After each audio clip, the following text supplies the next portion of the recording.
This English lesson is all about auxiliary verb, or you might recognize them if I say helping verb, verb that help the main verb in an English sentence. So why are they so important?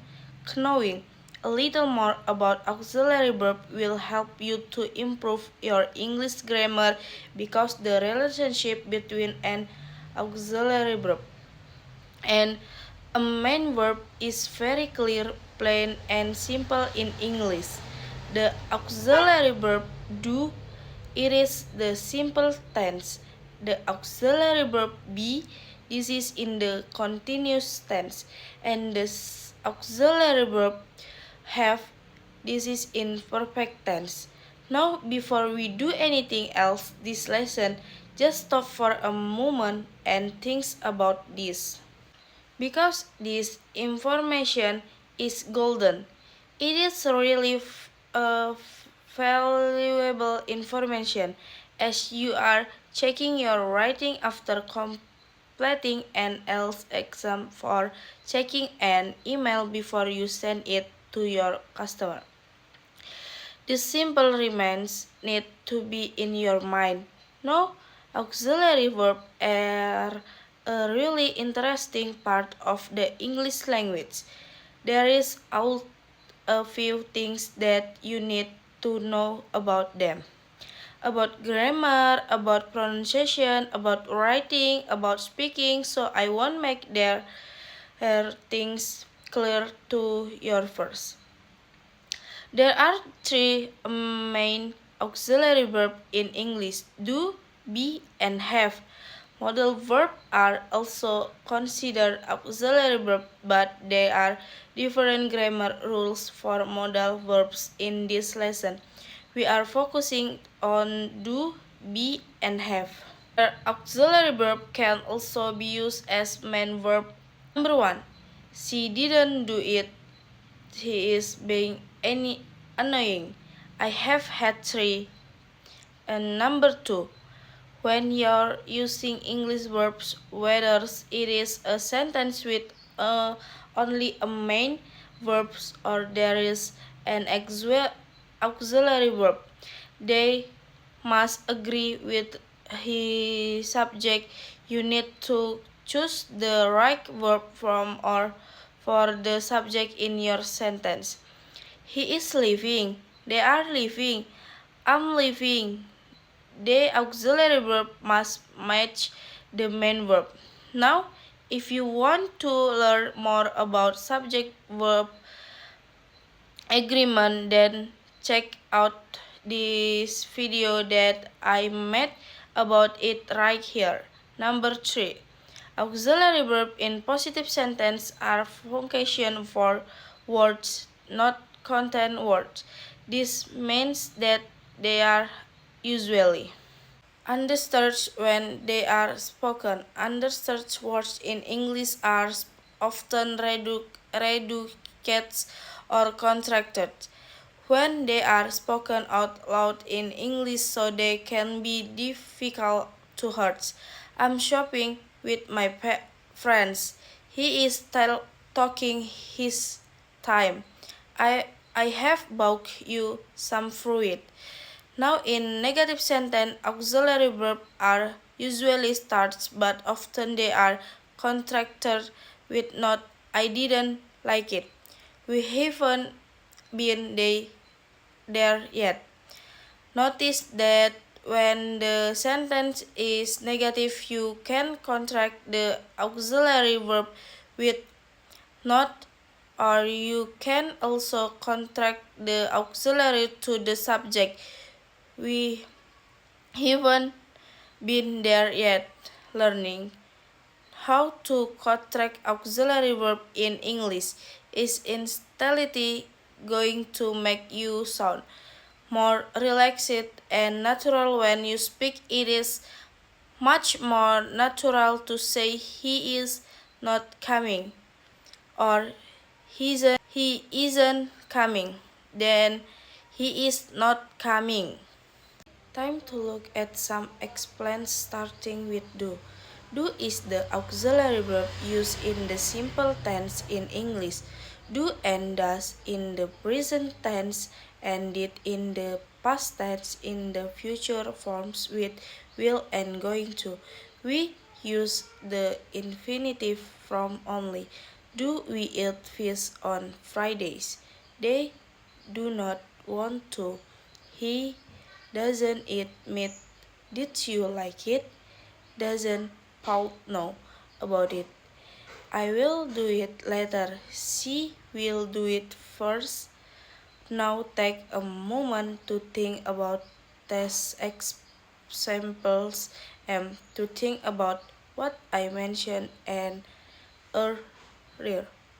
The subject verbs agreement rules how the verb form changes depending on the subject and the contraction what you heard so often in spoken English and what you see in formal writing are their contractions. Also notice that in the very first example we can the auxiliary verb do. The present tense in negative sentence and in question, then yes, of course, you must use the auxiliary verb do or does, or do not or doesn't. We do not eat fish on Friday. Do you eat fish on Friday? But in positive sentence in the present tense, the auxiliary verb is often omitted. It is often left out because it is universal. The sentence we eat fish on Fridays is actually the same as the sentence we do eat fish on Fridays. Often, when do is included, it is to add emphasis to the sentence to make something clear, like in this context, you guys don't eat fish. We do eat fish. We eat every Friday. Okay, let's move on and talk about be. Be is the auxiliary verb used in the continuous of the progressive sentence or is in the present continuous tense and was and were.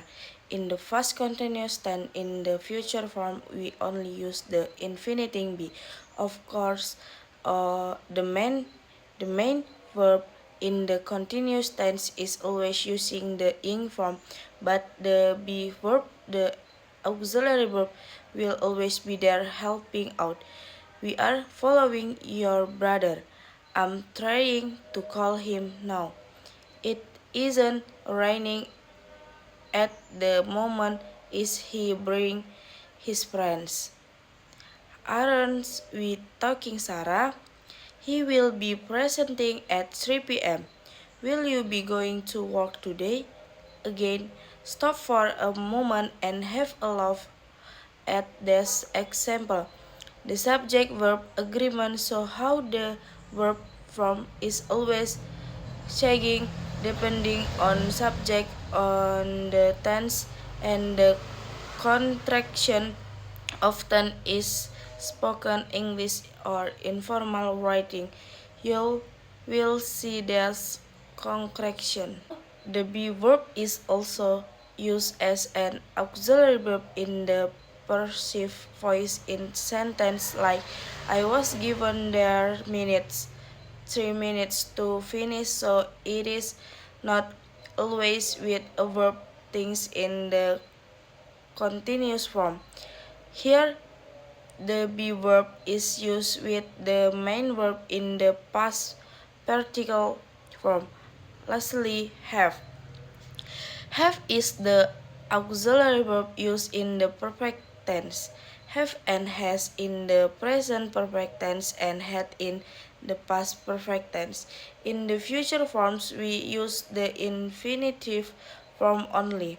Have, with, will, or going to know, of course. The main verb in the perfect tense is in past participle form and I've made quite a few lessons about the present perfect tense, so you can check them out here if you need to. So in the present perfect tense, your main verb is in the past particle form and the auxiliary verb have is always going to be there helping out. Cat has taken the car. We have tried it many times. It hasn't arrived yet. Have they brought the umbrella? We have been waiting for hours. He will have finished it by 3 p.m. Again, let's check what is happening here. The subject verbs agreement, so the verb is always changing depending on the subject and the tense, and check out this correction. Cats take the card. We have tried it many times. Well, that is it for this lesson. I hope that is been really helpful for you, because understanding the role of the auxiliary verb in English, it is challenging, but it is really important, and I hope that this lesson showed you that the way auxiliary verbs are used in English reasonably consistent. It is just about becoming familiar with the way that sentence function. As always, if you enjoy my lesson, that is for watching, and I will see you next time. Bye for now.